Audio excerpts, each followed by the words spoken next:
받으신 줄로 믿습니다. 네. 이 시간 우리 같이 한번 인사합니다. 옆에 분들과 또 앞뒤 분들 인사하면서 당신이 계셔서 외롭지 않습니다. 그렇게 한번 인사하시죠.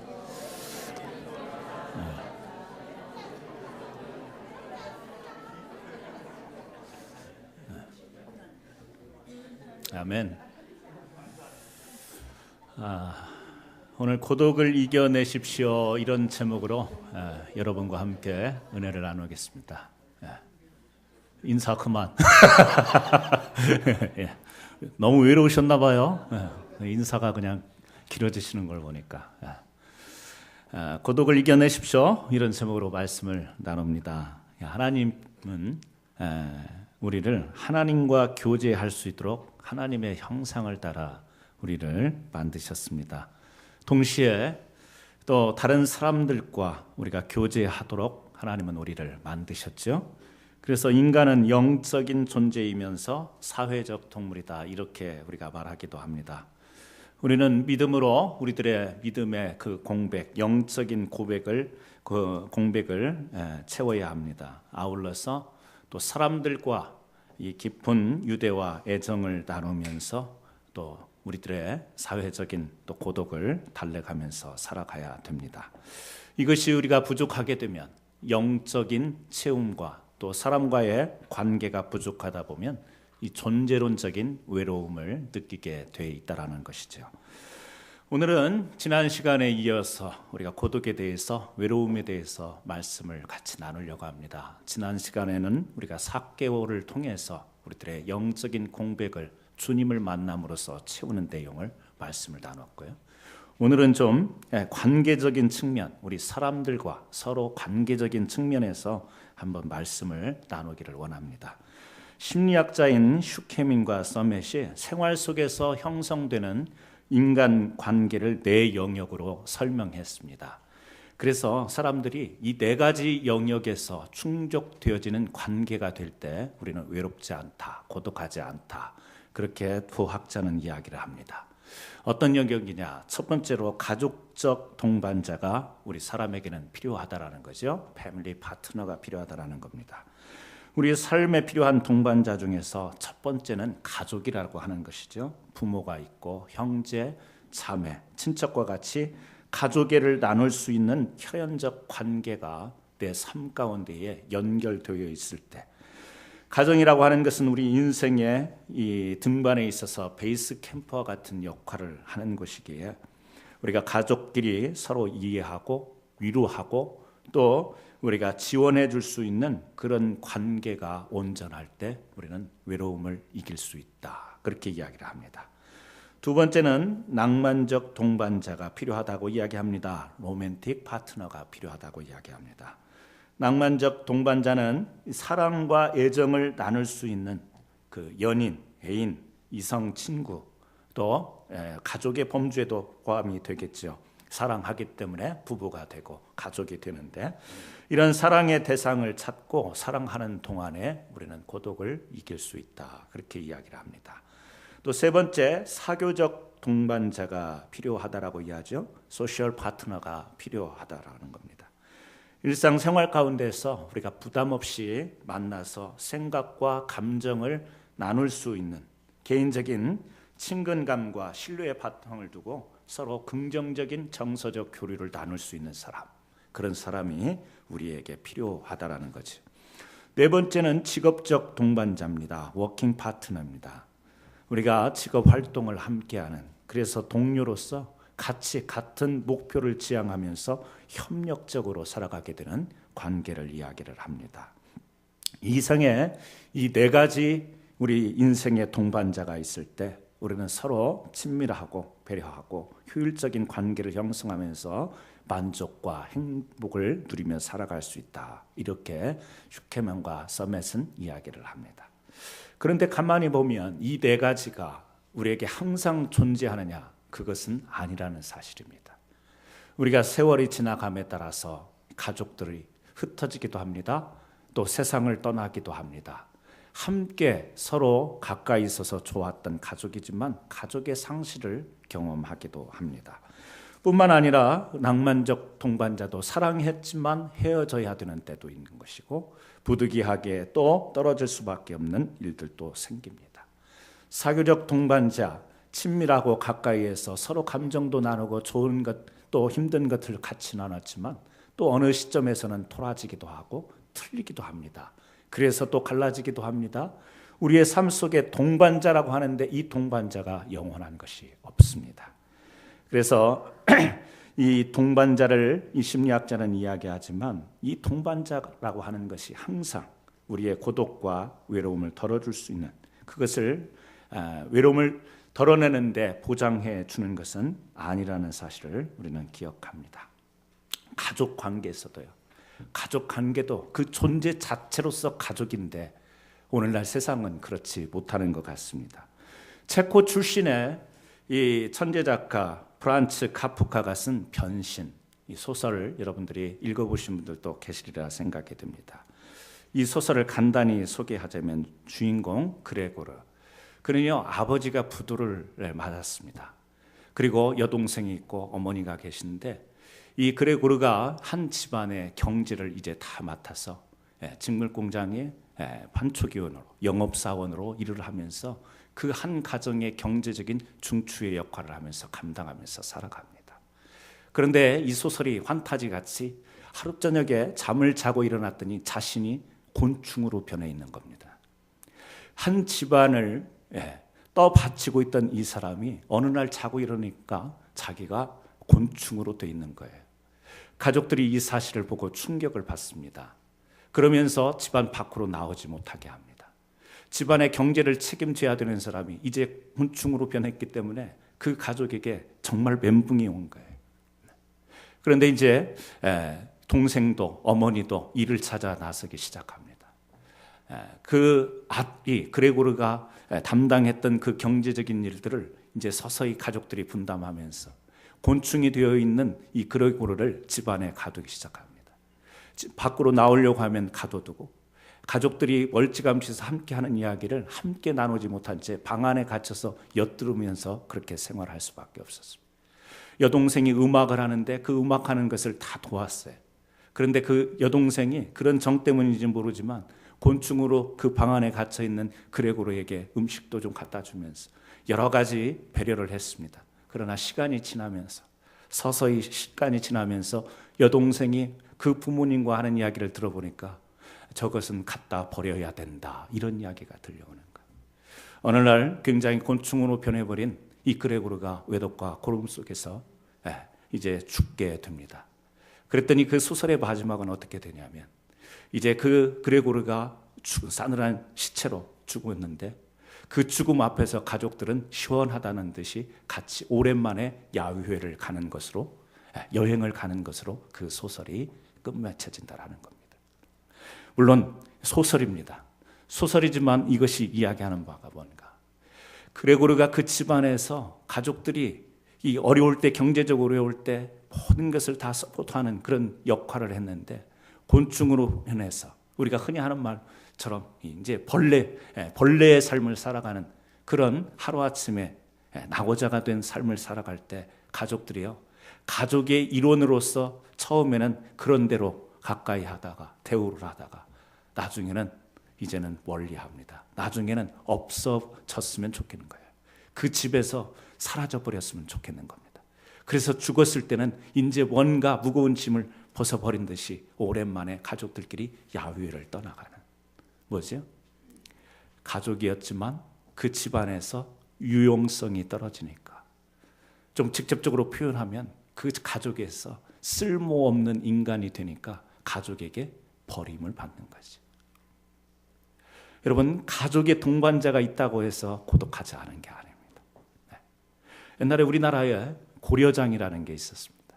고려 시대에 연세 드신 부모님을 이제 조금의 음식을 가지고 산속으로 외딴 곳으로 보내서 거기에서 그 음식 먹다가 돌아가시게 하는 그런 고려장이 있었습니다.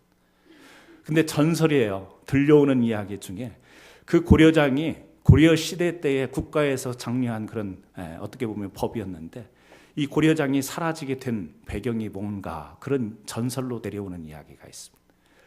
그때 명나라가 이 고려 시대를 어떻게든지 집어삼키려고 했는데 명분이 없는 겁니다. 그래서 왕실에게 까다로운 질문을 줬다라는 거죠. 두 가지 질문을 줬답니다. 하나는 뭐냐면 나무가 뿌리에서부터 줄기가 있는데 동일한 굵기로 반듯하게 해서 양쪽을 잘라놓고 어느 곳이 뿌리 쪽인지 맞추면, 어느 쪽이 뿌리 쪽인지 맞추면 너희들을 우리가 공격하지 않겠다. 말도 안 되는 것이지만 그런 질문을 낸 겁니다. 또 하나는 어미 말이 새끼 말하고 이제 새끼가 커서 어미하고 덩치가 똑같하게 된 그런 이제 말이 되었을 때 두 마리 말을 놓고 어느 말이 어미고 어느 말이 새끼인가? 이 두 가지 질문을 던져놓고 시간을 줘놓고 맞추지 못하면 명나라가 이제 고려를 삼키겠다. 맞추면 안 하겠다. 전설입니다. 모르겠습니다. 제가 사실 확인은 모르겠습니다. 그런데 이제 고려 왕실에서 고민이 들어간 거예요. 똑같은 굵게 나무인데 어느 쪽이 뿌린지를 알 길이 있나요? 똑같은 말인데 어떤 게 새끼인지 알 길이 있나요? 그런데 그때 사회적으로 고려장이 있는데 어느 한 아들이 그렇게 부모님을 내어버리지 못하고 유기하지 못하고 집안에 숨겨서 섬기고 이랬던 아들이 있는데 온 나라에 이제 소식이 퍼졌답니다. 이 명나라가 이런 질문을 줬는데 어떻게 알 수가 있는가? 아들이 숨겨놓은 그 부모님에게 이제 그런 이야기를 한 거죠. 그랬더니 그 어르신이 그러더랍니다. 물에다가 소금 30%를 섞어서 나무를 얹어봐라. 그래서 깔았는 쪽이 뿌리다. 그렇게 이야기를 하더래요. 제가 지난주에 그걸 실험을 해보려다가 못 해봤어요. 아직 입증은 못 해봤어요. 그런데 하여튼 그 이야기에는 그렇게 나와요. 물에다가 소금을 한 30%를 넣고 나무를 올려놔서 가라앉는 쪽이 뿌리다. 근데 제가 생각할 때는 같이 가라앉을 것 같은데 어쨌든 그 문제를 해결하는 답안을 줍니다. 하나는요, 똑같은 말이지만 여물통을 하나를 줘서 먼저 정신없이 먹는 게 새끼다 그러더래요. 정신없이 먹는 것이 그게 새끼 말이다. 그래서 그것을 왕실에 보고를 해가지고 명나라가 고려를 침범하지 않았다라고 하는 전설의 이야기가 있습니다. 고려장이라는 것, 연세가 드시고 늙어서 이제 가족으로서 어떤 사람으로서의 쓸모가 없다고 생각이 들 때 사회적으로도요 인정해 줬다라는 거예요. 그런데 가족이라는 게 그런 겁니까? 아니죠. 우리가 변신이라고 하는 소설 속에서 경제적으로 그 가정을 위해서 헌신하고 애쓸 때는 인정하고 그 중심으로 살아가다가 벌레가 돼버리니까 곤충이 되니까 사람 노릇을 못하니까 버려버리는 그런 것이 인간의 존재라는 거예요. 하나님은 그렇게 우리의 존재를 만드시지 않은 것 같습니다. 어린 아이로 태어난 태아부터 갓난아이부터 비록 사람의 어떤 이제는 사회적 부실을 우리가 잘 감당하지 못한다 할지라도 하나님께서 인격적 존재로 우리에게 주신 줄로 믿습니다. 사회는요 계속해서 물질 중심으로 흘러갑니다. 우리 사람들이 우리가 사는 곳 이곳에서 살지만 사실은요 돈 따라 이곳에 우리가 경제적인 이유 따라 이곳에 오는 경우가 대부분입니다. 그렇죠? 우리가 돈이 있는 곳으로 사람이 움직이게 돼 있습니다. 직장 가져야 되는 것이고 생존해야 되니까 그쪽으로 옮겨가게 돼 있습니다. 그러나 사람이 반드시 그런 것입니까? 돈만 따라서 움직이는 게 사람입니까? 아니죠. 삶의 의미와 가치를 따라 움직이는 사람도 있습니다. 또 이것이 맞물려 있기도 합니다. 그래서 오늘 우리가 어떻게 보면 사람이라고 하는 이 존재 자체가 이렇게 물질로 또 사람의 어떤 쓰임의 정도, 유용성 이런 것만으로 우리 사람을 평가하고 이런 것 속에서 관계가 형성돼야만 되는가? 사실 우리가 하나님의 백성으로서 그것은 아니다. 이렇게 말씀을 나누면서 우리는 우리의 이 땅에서의 외로움과 고독의 문제가 관계의 문제일 수 있는데 그 관계의 문제에 있어서 이 속 안에 갇혀서는 안 되겠다. 너무 물질 중심, 쓸모 중심, 나에게 필요 없는 사람이라면 나하고 관계가 필요가 없는 것이고 내게 어떤 이익이 되지 못하면 나하고 관계 맺을 필요가 없는 이런 중심의 관계 형성, 이것은 아니지 않는가? 우리가 말씀을 통해서 다시 한번 생각해 보면서, 여러분, 오늘 우리는 하나님께서 우리에게 인생으로 주신 이 인간, 유용성 때문에 어떤 평가로서 기준이, 우리의 삶이 평가되어지는 그런 비인간적인 사회의 모습처럼 우리의 존재들이 그런 관계가 되어서는 안 될 줄로 믿습니다. 하나님께서 이 땅에 많은 사람들을 우리의 동반자로 주셨습니다. 그런데 그 동반자들 사이에서도 우리가 외로움과 고독이 있다라는 사실입니다. 저는 여러분들이 하나님께서 허락하신 동반자들과 좋은 관계를 맺으면서 서로 위로하고 격려하고 외로움과 고독을 이겨내기를 주의 이름으로 축복합니다. 그렇다면 우리가 제대로 된 교제를 나누기 위해서 고려해야 될 점이 무엇이겠는가? 첫 번째, 의미 있는 일을 해야 한다라는 겁니다. 누군가 그런 이야기를 합니다. 외로움은 이웃과 의미 있는 관계를 맺지 못한다는 느낌이다. 의미. 우리가 살아가면서 외로움을 느낍니다. 그런데 외로움이라고 하는 것은 그냥 홀로 있는 상태가 아니라는 사실이에요. 이웃과 함께 있어도 그 관계에 의미가 없다면 외롭다라는 겁니다. 사람이 많이 내 주변에 있어도 그 사람들과의 관계 속에서 의미를 찾지 못하면 여전히 고독하고 외로운 것이라는 거죠. 우리가 그렇습니다. 실제로 그렇습니다. 수많은 사람들이 우리 주변에 있지만 지난 시간에도 우리가 지난 주일에도 말씀을 나눈 것처럼 정말 외로울 때 다가갈 수 있는 사람 없다라는 거죠. 힘들다라는 거죠. 우리가 연예인들이 가끔 고독해서 외로워서 자살하는 사람들을 많이 보게 됩니다. 수많은 팬들이 있죠. 노래를 부르거나 또 아니면은 그 연기를 하거나 이럴 때 수많은 사람들이 좋아하면서 또 지나가면 사인 받고 손 한번 잡아보려고 얼마나 인기 있는 연예인들의 삶이 화려한지 모릅니다. 그런데 그들이 돌아서서 외로워서 자살도 하고 또 심지어는 어떤 중독에서 헤어나오지 못한다라는 거예요. 왜 그렇죠? 순간적인 관계이기 때문에 그렇습니다. 의미를 가지고 그 청중들과 그 또 팬들과 의미 있는 관계라기보다는 순간적인 인기, 순간적인 유행 이런 것을 따라 만난 관계다 보니까 그것이요 공허한 거예요. 그것이 지내놓고 보면 어떤 아무런 의미가 없다라는 그 공허감 속에 사람들이 견디지 못하는 겁니다. 오늘 우리가 사람을 만나더라도 그 관계 속에서 참된 의미를 발견해야 됩니다. 한국 충남 서천에 있는 한산중학교라는 곳이 있다고 그래요. 이 한산중학교에 2, 3년 전에 인턴 교사로 지원한 분이 있는데 참 특이한 이력을 가진 분입니다. 양승갑이라는 분인데요. 62살, 지금 3년 전에 62살인데 서울대 수학교육과를 졸업한 뒤에 명지대에서 27년간 교수로서 재직을 하신 분입니다. 이분이 그 퇴직을 한 3년 앞두고 미리 그렇게 이제 퇴직을 하면서 시골에 있는 서천군입니다. 충남 서천군. 자신이 나왔던 모교죠. 중학교. 교육적으로 서울과 비교되지 않고 어떻게 보면 교육적으로 굉장히 소외되어 있는 그 지역에 인턴 교사직, 계약직 회사도 아니고 인턴, 그래서 100만 원도 안 된대요, 월급이요. 그런 곳을 지원한 겁니다.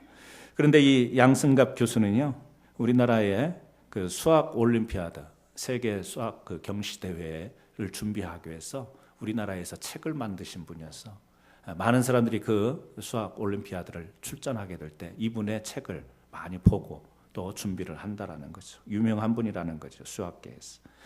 그런데 이분이 자기의 모든 것을 내려놓고 아직 교수로서 재직할 기간도 있고 또 퇴직을 하더라도 얼마든지 좋은 자리에 가서 남은 여생을 좋게 보낼 수 있는데 굳이 그 시골로 가서 모교의 그 소외된 아이들의 교육을 위해서 자기의 모든 것을 거기에다가 이제 바치게 됐다라는 겁니다. 이 선생님이 한 일, 그렇게 뭐 큰 일은 아닐 수 있습니다.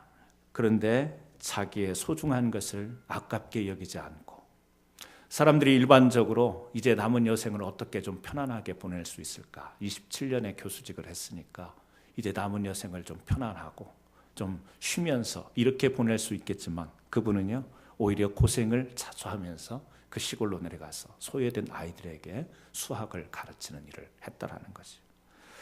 여러분, 우리가 살아가면서 그렇습니다. 안정되고 또 여러 가지 좋은 환경이 있지만 그것을 피하고 어떤 희생과 대가를 지불하면서 힘든 자리에 들어가는 사람들이 있습니다.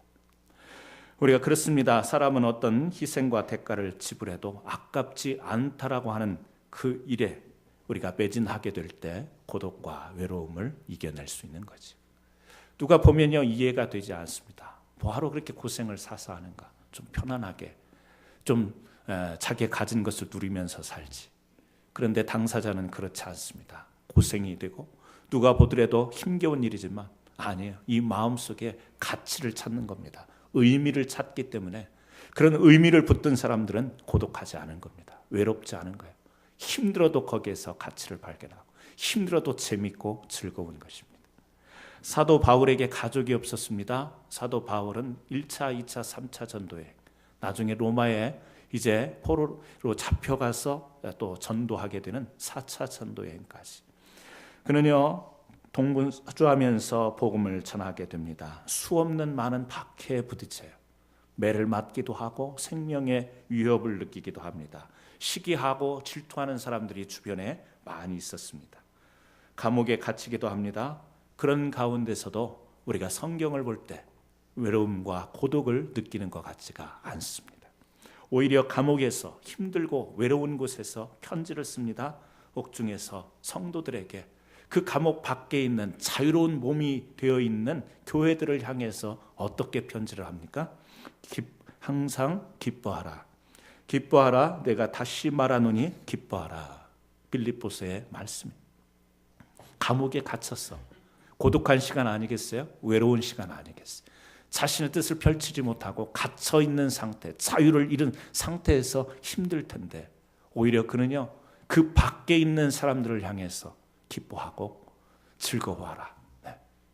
여러분, 이것은 누가 이런 일을 할 수 있겠습니까? 복음의 사명. 이 사명을 붙들고 하나님이 주신 복음을 의미 있게 붙들었기 때문에 이렇게 감옥에서도 감옥 밖에 있는 사람들을 위로할 수 있는 일을 할 수 있다라는 것입니다. 구약 열왕기상에 보면 엘리야 선지자가 나오지요. 엘리야 선지자의 기사를 보면 참 고독하고 외로운 선지자의 모습이 많이 나옵니다. 당시에는요 바알 신을 섬기는, 그래서 왕 아합 왕도 이 바알에 찌들었던 왕입니다. 바알을 섬기던 이 선지자들, 이방 선지자들이죠. 그들과 대결을 해야 됩니다. 자기는 혼자라고 생각했습니다. 하나님께서 하루는 말씀하시는 거죠. 아합 왕에 가서 이스라엘의 심판을 이야기하라고 합니다. 하나님의 명령을 받고 엘리야가 아합 왕에게 나갑니다. 그리고 하나님이 주신 심판에, 우상을 숭배하는 이 나라의 심판을 선포를 합니다. 그 말을 들은 아합 왕이 좋을 리가 없죠. 이 엘리야 선지자를 죽이려고 합니다. 하나님께서 피할 곳을 마련하십니다. 하나님께서 그를 그릿 시냇가로 인도하십니다. 사람이 없습니다. 어디서 먹을 걸 구할 수가 없습니다. 하나님께서 까마귀를 통해서 먹을 것과 마실 것을 공급하십니다. 사람이 아니라 이 까마귀를 통해서 공급하시는 그 상황, 얼마나 외롭고 고독하겠습니까? 그런 가운데서 또 한 번은 지시를 합니다. 어디로 가라고? 사르밧으로 가라고 합니다. 사르밧에 가서 한 과부의 집에 들어가라고 이야기합니다. 근데 그 집도 고독과 외로움에 젖어 있는 집입니다. 왜죠? 남편을 잃어버렸습니다. 과부로 아들 하나를 데리고 삽니다. 이제 음식이 다 통이 났습니다. 마지막으로 먹을 것 조그만 가루 한 움큼하고 기름밖에 없습니다.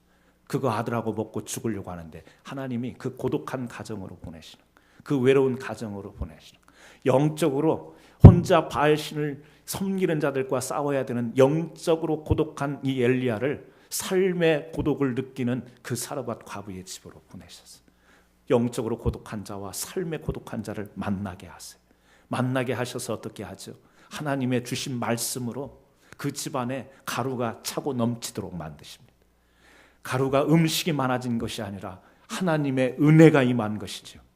그래서 어떻게 됩니까? 삶의 의욕을 잃어버리고 삶의 힘을 잃어버린 그 가정에, 그리고 엘리야 선지자 사명을 붙들고 나가지만 너무 힘들고 고독한 싸움을 했던 그 양쪽 다에게 하나님께서 생명의 의욕을 불어일으키시는 은혜를 주십니다. 어떤 만남이었습니까? 하나님의 은혜로 의미 있는 만남을 갖게 된 거예요. 하나님이 아니면 만날 수도 없습니다. 하나님이 아니었으면 한쪽은요 먹고 죽었을 것이요, 한쪽은요 계속 외로움과 고독 속에서 어떻게 하나님의 일을 감당할 수 있을까? 하나님의 말씀대로 내가 나갔는데 왜 나는 이렇게 자꾸 쫓겨다니는 인생으로밖에 살 수 없는가? 낙오와 절망할 수 있는 가운데, 고독감 속에서, 외로움 가운데서, 힘든 가운데 하나님은요 만남을 통해서, 관계를 통해서 회복과 생명의 은혜를 허락하셨다라고 하는 것입니다. 여러분, 오늘 우리가 그렇습니다. 우리가 이렇게 교회에서 성도로서의 만남을 갖습니다. 그리고 성도의 교제를 갖습니다. 이것은 그냥 단순한 만남이 아니라 의미 있는 만남입니다. 인간 대 인간으로 만나는 교제가 아니라 하나님의 은혜 속에 만나는 교제입니다. 그래서 우리는요 우리의 만남 가운데의 의미를 찾아야 되는 거예요. 너와 내가 이 하나님의 교회에서 왜 만났는가? 결국에 우리는 거기에서 의미를 찾아야 되고, 거기에서 우리는 인생의 사명을 찾아야 되고, 그 사명에 몰두함으로 인해서 우리의 외로움과 고독을 이겨내야 될 줄로 믿습니다. 여러분과 제가 만난 것은요 복음 때문에 만난 거예요. 예수 그리스도의 십자가 사랑 때문에 우리가 교제하고 만난 거예요. 그래서 우리가 모여서 함께 주님을 찬양하고, 오늘 또 함께 우리가 예배 드리지 않습니까? 나 혼자 예배 드릴 수 있는 고독한 예배자가 될 수 있는데 함께 풍성한 예배를 드리지 않습니까? 하나님의 은혜, 그 은혜가 우리의 인생을 이끌어가고 우리의 영혼을 이끌어가시는 그 놀라운 축복 안에서 우리의 삶이 펼쳐지게, 이 땅 가운데서 그러한 은혜로 만난 우리들이 또한 하나님의 뜻을 무엇인가를 발견하면서 그 뜻을 실현하는 가운데 우리의 고독을 잃어버리고 우리의 외로움을, 고독과 외로움을 생각할 겨를이 없이 우리가 함께 해야 될 사명을 찾는 것, 이 의미가 우리의 삶 가운데 또 그리고 우리의 성도의 교제 가운데 있기를 주의 이름으로 축원합니다. 두 번째는요 이기주의를 버려야 합니다. 이기주의라는 것은 다른 사람이야 어떻든 자기 이익만을 추구하는 방식이나 태도를 말합니다. 극도의 이기적인 사고방식을 가지고 행동하는 사람을 좋아할 사람은 없습니다. 참 저 사람 이기적이다. 우리가 뒤에서 흉을 보지요. 그 사람에게 다가가고 싶은 마음이 없는 거죠. 가진 것이 넉넉하면서도 지나치게 인색하면 자신의 고독의 성 안에 자신을 가두게 됩니다. 이기주의에 대한 경계는 가진 것이 있는 사람에게만 해당되는 것이 아닙니다. 별로 가진 것이 없지만 이기적인 생각이 가득한 사람도 많습니다. 가진 것이 없지만 이기적인 생각에 가득 찬 사람들의 특징은 뭐냐면 원망과 불평입니다. 이스라엘 백성들이 애굽에서 자유를 얻어서 광야로 나옵니다. 그곳에서 하나님의 공급하심과 은혜로 살아갑니다. 그런데 그 가운데서 이스라엘 백성들이 하나님 앞에 버림을 받죠. 다 버림을 받는 건 아니지만 버림을 받습니다. 그 버림의 이유 중에 하나가 뭐냐면 이기적인 생각, 사고 방식, 태도였기 때문에 그렇습니다. 뭐예요? 우리는 없다라는 겁니다. 광야 가운데 나와서 먹을 것이 없고 입을 것이 없고 없다라는 것을 어떻게 해요? 원망과 불평으로 표현을 합니다. 여러분, 이것이 어떻게 이기주의가 될 수 있을 것인가?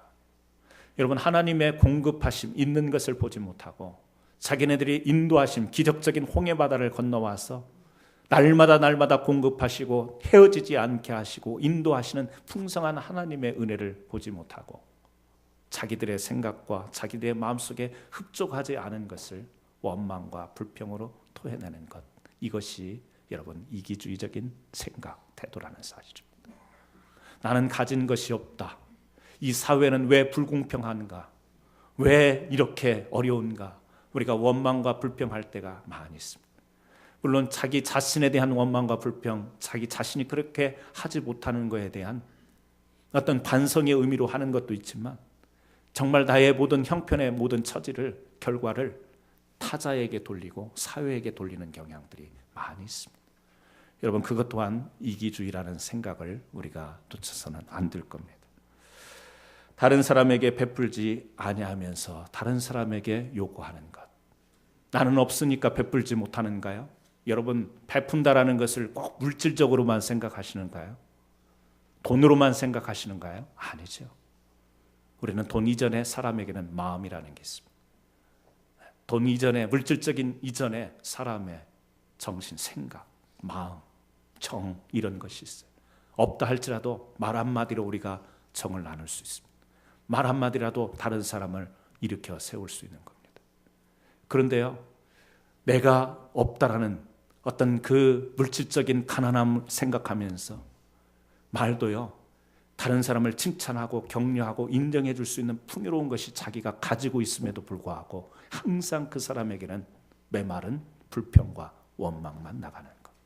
이것은 이기적인 것이라는 겁니다. 우리가 물질의 있고 없음을 이야기하는 게 아닙니다. 우리가 어떤 마음으로 사람들을 대하고 어떤 마음으로 우리가 관계를 형성할까. 사람들 가운데서 칭찬과 격려보다는 원망과 불평이 훨씬 많은 것 같습니다. 사회가 더 그런 것 같습니다. 사회에 나가보면 서로에게 책임을 전가하고 그냥 못 잡아먹어서 날린 것 같습니다.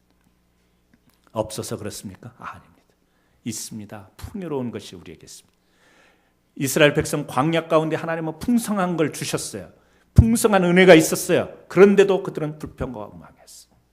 오늘 우리가 살아가면서 사람과의 관계 속에 너무 이기적이지 않습니까? 너무 불평만 말하고 너무 원망만 그렇게 말하고 있지 않습니까? 하나님이 주신 여러분 안에 들어있는 그 은혜의 풍성함과 사랑과 격려와 위로, 칭찬, 이런 것들이 여러분들에게 풍요롭게 하나님은 이미 주셨는데 그것을 좀 나누면 안 되겠어요? 그것을 좀 함께 우리가 공유하고 서로에게 줄 수 있는 그런 관계가 되면 안 되겠냐라는 거예요. 여러분, 굉장히 자기 중심적으로, 원망과 불평은요 자기 중심적이기 때문에 그런 생각을 하게 되는 거예요. 자기 중심적인 것으로 여러분 모든 삶이 형성이 되고 우리의 삶이 펼쳐질 때 오히려 그것이 고독이 되고 외로움이 된다라는 거예요. 자기에게만 향하면요 자기라는 성이 쌓여지기 때문에 그 안에서 스스로의 벽을 만들기 때문에 거기는 고독과 외로움이 존재하게 돼 있어요. 내 것, 내가 가져야 되고 나만 내 중심으로 살아가는 것이 잘 사는 것 같지만 아니에요. 그게 바로 외로움의 비결이에요. 고독의 비결이에요. 그래서 정말 고독해지기를 원하시는 분들이 계신다면 자기 중심으로 살아가기를 축복합니다. 네. 할렐루야. 여러분 경험해보지 않았어요? 훔켜잡으려면요 그걸 지키려면 얼마나 고독한지 몰라요. 외로운지 모릅니다. 왜요? 싸워야 되기 때문에. 싸워야 돼요. 다른 타자와 싸워야 되고요. 내 자신과 싸워야 되고 얼마나 외로운지 모릅니다. 그러므로 오늘 우리가 이기주의적인 생각이 나에게는 없는가? 저 사람과 나와의 관계 속에서 앞에서도 이야기했지만 어떤 유용성 이런 것을 따져가면서 손해와 이익을 계산하면서 계산이 안 될 때는 관계를 멀리하고 정말 이게 손해가 끼쳐지겠다 하면 내가 거리를 두고 여러분 우리가 혹시 그런 관계로 살아가고 있지는 않는지 우리 자신을 한번 돌아보면서 저는 여러분들이 외동과 고독에서 승리하는 분들이 되기를 바라요. 이겨내는 분들이 되기를 원합니다. 그러기 위해서는 혹시 내 관계가 어떤 관계인가를 한번 살펴보시기를 주 이름으로 축원합니다. 세 번째는 배려와 예의를 갖추어야 합니다. 완전 부결한 사람은 없습니다. 세상에 완전 부결한 사람. 완전을 기대하거나 요구한다는 것 자체가 무리라는 사실을 우리는 잘 알고 있습니다. 물론 우리가 최선을 다하고 성실하게 살아가는 것은 참 필요한 것입니다. 우리가 대인 관계에서도 서로를 향해서 완벽을 요구할 때, 가정에서도 부부들 사이에 서로에게 완벽을 요구할 때 갈등은 더 심화되게 돼 있습니다. 우리는 완전하지 못하고 완전 무결하지 못하다라는 존재를 서로 인식하면서 이해하고 배려할 수 있는 그런 삶을 우리가 살아가야 될 줄로 믿습니다. 너그러운 마음을 가져야 되는 거죠. 각박한 마음을 가져서는 안 됩니다. 이해라고 하는 것, 너그러운 것입니다. 용서라고 하는 것, 너그러운 것입니다. 세상을 여러분 너무 짜게 살지 마시기 바랍니다. 좀 너그럽게, 자신에 대해서는 너그러우면서 타자에 대해서는 너그럽게 하지 못하고 살아가는 경우가 참 많이 있는 것 같습니다. 그래서 우리가 서로요, 좋은 일을 하고 의미 있는 일들을 발견해서 협력하는 관계, 동반자가 되었는데도 불구하고 우리가 서로 갈라지고 분열이 되고 아픔이 되고 상처가 되는 것이 많습니다. 목적은 너무 좋아서 같이 동의를 하고 같이 하자고 했는데 그 목적보다 작은 것에 있어서 그 목적을 향해 달려가기 위해서 필요한 부분들에서 문제가 생겼어요. 그 목적 달성을 못하는 일들이 얼마나 많이 있는지 모릅니다. 여러분, 우리가 하나님의 선한 부르심을 가지고 복음 안에서 구원의 백성으로 부르심을 입은 이 너무너무 귀한 생명의 의미를 붙잡고 신앙생활을 하는데 그보다 훨씬 더 아래에 있는 부수적인 우리의 관계 속에서요, 우리의 작은 어떤 태도 속에서, 자세 속에서, 사람들에게 대하는 어떤 모습 속에서 우리가 갈라지고 고통이 있고 상처가 되는 그런 일이 있다면 우리가 심각하게 한번 생각해 봐야 되지 않겠습니까? 우리가 서로에게 배려를 하고 예의를 갖추는 관계가 되었으면 참 좋겠습니다. 배려하고 예의를 갖추는 가운데 우리가 여러 가지가 있겠지만 첫 번째는 다른 사람의 말을 경청해 줄 수 있는 자세를 갖는 것. 어떤 때는 말도 안 되는 이야기를 사람들이 들을 때가 있지. 상식 밖의 이야기를 들을 때가 있습니다. 막 한숨이 절로 나올 때가 있어요. 무슨 저런 말을 하는가. 내 머리를 쥐어뜯고 싶은 막 그런 황당한 이야기를 하는 사람들을 만날 때가 있어요. 사람이 그렇지 않습니까? 별의별 사람이 있지 않습니까? 또 별의별 사람들이 하는 말이 또 별의별 말들이 다 있습니다. 이해가 안 되고 설득이 안 되어지는. 그런데도 우리가 때로는 그런 말까지도, 물론 우리가 그것을 인정하고 받아들이지는 않지만 태도에 있어서는 그것을 들어줄 수 있는 자세를 갖는 것, 그것은 참 소중한 것 같습니다. 우리도 모르게 태도가 먼저 반응으로 보이는 거죠. 저건 말도 안 돼. 눈빛부터 틀려지고 눈썹이 올라가고 입이 삐죽거려지고 태도가 달라집니다. 손사래를 칩니다. 아니라고. 우리도 모르게 그런 게 습관화되어 있습니다. 그런 게 때로는 어떤 오해를 부르기도 하고 또 어떤 때는 정당한 사실, 내가 생각할 때는 말도 안 되지만 다른 사람들이 생각할 때는 인정할 수 있는 말까지도 우리는요, 태도와 자세를 통해서 받아들이지 못할 때 내용을 떠나서 그 태도 속에서 관계가 먼저 깨지게 되는 것이지. 타인의 말을 들어주는 것 중요합니다. 또 감정과 생각을 잘 정리해서 표현의 기술을 바라는 것도 참 중요합니다. 내가 생각하는 것, 내 감정, 이것을요, 표현의 기술이 우리에게 필요하다라는 거예요. 표현을 하는데 좀 기술이 필요합니다.